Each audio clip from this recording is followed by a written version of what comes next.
আমরা জোয়ার ভাটা বোঝাতে চাইছি। তা আমরা জোয়ার ভাটা বোঝানোর জন্য আমাদের ক্লাসরুমে একদম তার নামটাই সূর্য, আমাদের সূর্যকে সূর্যই রেখেছি। আমাদের অভয় সে কি হচ্ছে? অভয় হচ্ছে পৃথিবী। অভয় দাঁড়াও। আমাদের দ্বীপ সে চারিদিকে আলো ছড়াচ্ছে এবং খুব সুন্দর আলো সে চারিদিকে ছড়ায় চাঁদের মতোই, তাই এটা আমরা চাঁদ হিসেবে রেখেছি।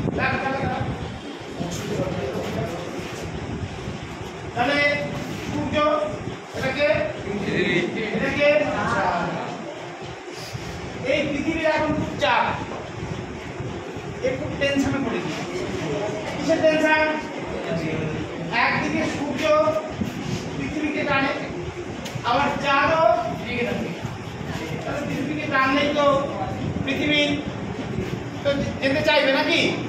এবার পৃথিবীর একটা নির্দিষ্ট কি আছে, কথা নয় কিন্তু কেউ কোনো কথা বলবে না, শুধু সমমন্ত্রী। তাহলে পৃথিবী কি করছে? পৃথিবী চাইছে কি? পৃথিবী তার মতো করেই ঘুরছে, ঘুরতে ঘুরতে পৃথিবীর সারফেস এরিয়াতে যে জলভাগগুলো আছে, কি আছে? ওয়াটার সারফেস, জল। সেই জলটা পৃথিবীর গায়ে লেগে আছে, মূলত মাধ্যাকর্ষণ শক্তির টানের ফলে ওই জলটা পৃথিবীর সঙ্গেই আটকে আছে। এবং পৃথিবীর ঘূর্ণনের সঙ্গে সঙ্গে আমরা দেখতে পাই যে পৃথিবী যখন ঘুরছে ওই ঘরের সঙ্গে সঙ্গে পৃথিবীর গায়ে লেগে থাকা জলভাগটাও একই রকমভাবে কী করছে? মুখ করছে। মুখ করবে না, করবে না? তাহলে পৃথিবী, এটা হচ্ছে সূর্য, এটা হচ্ছে আমাদের পৃথিবী, এটা আমাদের চাঁদ। এইবার পৃথিবী কাকে সামনে কি ঘুরছে?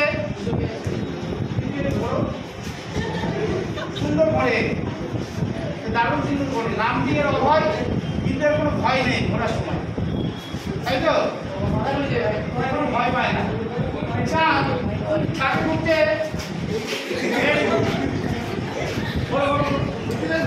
হ্যাঁ, এইবার একটা জিনিস আমরা দেখতে পাচ্ছি, রয়েছে সূর্য, এর একটা টান আছে, রয়েছে চন্দ্র, এর একটা টান আছে। কার উপর টানটা?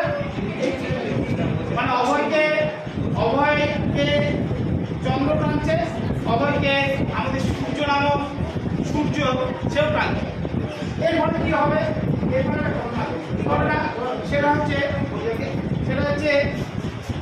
পৃথিবী পৃষ্ঠের গায়ে সারফেস এরিয়াতে যে জলটা রয়েছে সেই জলটা স্ফীত হবে, তাই তো? একটা অংশ স্ফীত হবে আর আরেকটা অংশ কি হবে? যে অংশে টান পাচ্ছে না, টান হচ্ছে না, সে অংশে জলটা কি হবে?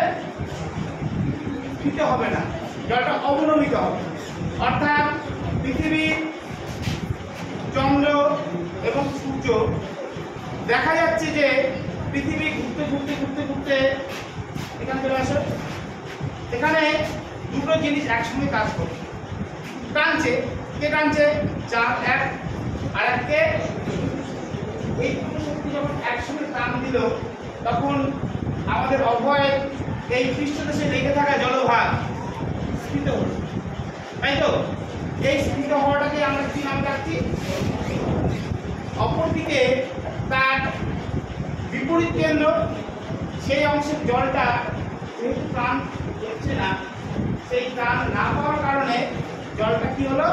জলটা অবনমিত হলো। ভূগোলের ভাষায় ওকে আমরা কি নাম রাখি? ওটাকে আমরা বলি ভাটা। তাহলে একটা অংশ হলো জোয়ার, একটা অংশ হলো ভাটা। এখন প্রশ্ন হলো, স্যার তাহলে জোয়ার আর ভাটা, এই জোয়ার তো জলে স্ফীত হয় আর ভাটাতে জলের অবনমিত হয় জলটা, তাহলে কোন জোয়ার স্যার শক্তিশালী? প্রশ্ন হচ্ছে যে একটা জিনিস ভালো করে খেয়াল করো, চাঁদ কি সামনে পারবে? খুব ভালো আলো ছড়ায়, তাই এর নাম চাঁদ, নাম হল দ্বীপ। আচ্ছা, বিষয়টা কি? একটা জিনিস খেয়াল করবো আমরা মন দিয়ে, সেটা হচ্ছে যখন দুটো তিথি, একটা অমাবস্যা আর একটা হচ্ছে পূর্ণিমা, এই দুটো তিথিতে আমরা জোয়ার দেখতে পাই, তাই তো? আর কোন সময় জোয়ার দেখতে পাই আমরা? তোমরা জানো কেউ? আর কোন সময় দেখতে পাই তোমরা বলতো? কৃষ্ণ এবং শুক্লপক্ষের কোন তিথি? অষ্টমী তিথি। ওই সময় জোয়ার দেখতে পাই আমরা।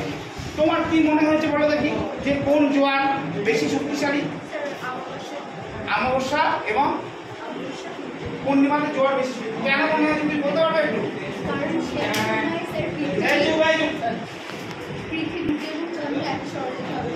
তার ফলে কি হয়? তার ফলে পৃথিবী জলরাশির উপরে টানটা বেশি হয়।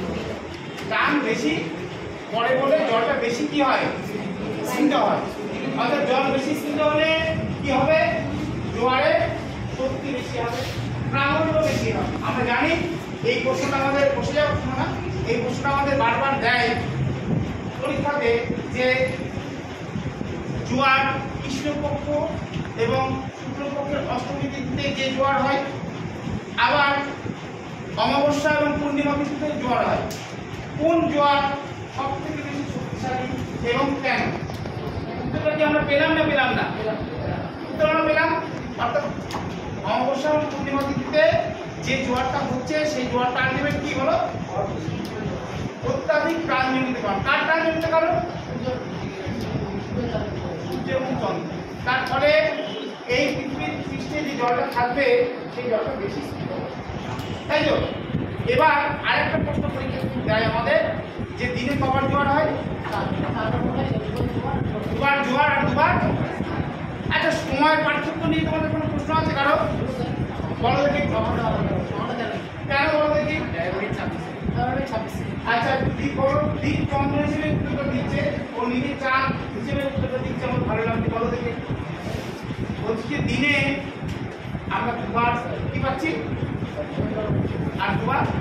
আচ্ছা, সময় পার্থক্য কত? কেন? এই কেন উত্তরটা আমরা একটু জানি, তাই তো? আমরা কেন উত্তরটা আমরা একটু জানি, ঠিক আছে? এই কেন উত্তরটা হচ্ছে, সাধারণভাবে পৃথিবী একবার নিজেকে ঘুরতে, পৃথিবী ঘুরছে, এই গেল 12 ঘন্টা, এই গেল কি হলো 24 ঘন্টা, একটা ফুল ডে কমপ্লিট হলো। চাঁদ পৃথিবীকে ঘুরতে কততে?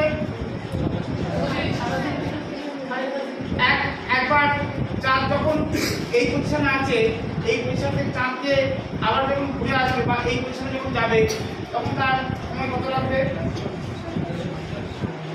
কত সময় লাগবে? 6 ঘন্টা 13 মিনিট, তাই তো? 6 ঘন্টা 13 মিনিট 26 সেকেন্ড, 6 × 12। আচ্ছা, তাহলে বিষয়টা হচ্ছে একটা সূত্র ক্যালকুলেশন আমাদেরকে মনে রাখতে হবে। কি মনে রাখতে হবে বলতে কি? তোমার কি মনে হয়? 24 ঘন্টায় পৃথিবী একবার পুরো রোটেট করলো নিজেকে, তাই তো? তাহলে চাঁদ কি থেমে থাকবে নাকি? চাঁদ তো ঘুরছে। চাঁদ কোথায় ঘুরছে?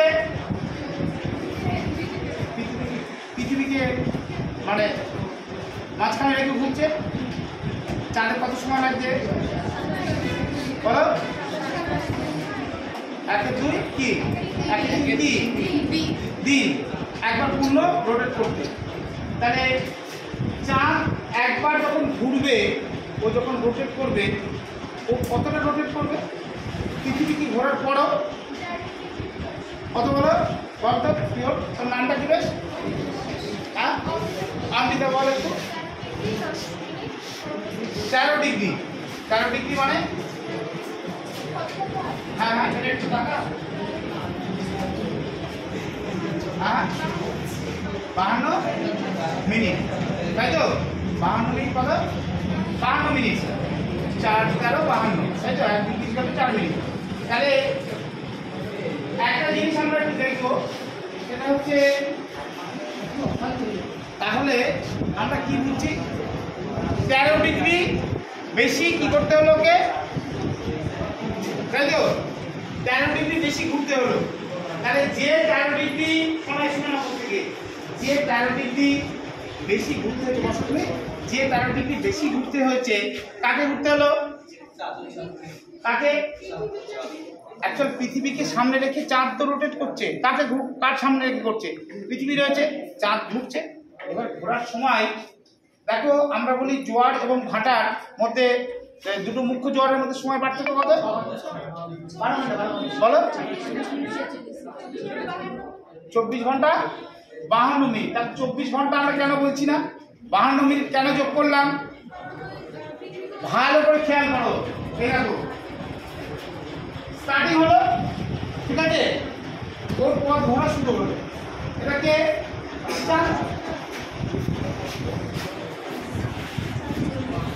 এখানে আসবি, এটা হচ্ছে পুরোপুরি ও কমপ্লিট করলো পথ। এছাড়াও ওর আরো কতটা পথ যাচ্ছে, 13 ডিগ্রি কত, ও কিন্তু আরো 13 ডিগ্রি 10 মিনিট হয়েছে। ভালো করে বুঝে যাওয়া, তাহলে হিসেব অনুযায়ী যে 24 ঘন্টা টাইমটা, তারপরেও আর কতটা লাগলো, 13 ডিগ্রি বলো। তাহলে যে 13 ডিগ্রি আরো লাগলো, যে 13 ডিগ্রি আরো লাগলো, ওই 13 ডিগ্রির ক্যালকুলেশনটা তোমাকে নিতে হবে, তবে কিনা আবার আবার চাঁদ তার সামনে আসবে, পৃথিবীর সামনে আসবে। বুঝতে পেরেছো? যে 13 ডিগ্রিটা 13 ডিগ্রি 4 মিনিটটা লাগছে, সেই সময়ের ক্যালকুলেশনটাই আমরা আরো যোগ করে নিচ্ছি 24 ঘন্টার সঙ্গে। বোঝাতে পেরেছি তোমাদের? আমি কি বোঝাতে পারলাম?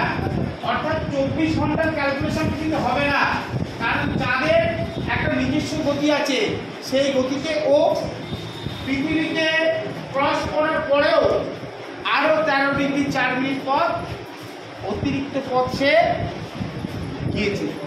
যে 13 ডিগ্রি 4 মিনিট অতিরিক্ত পথ গেল, সেই পথের হিসেবটা তো আমরা কে করবো? আমরা কে করবো?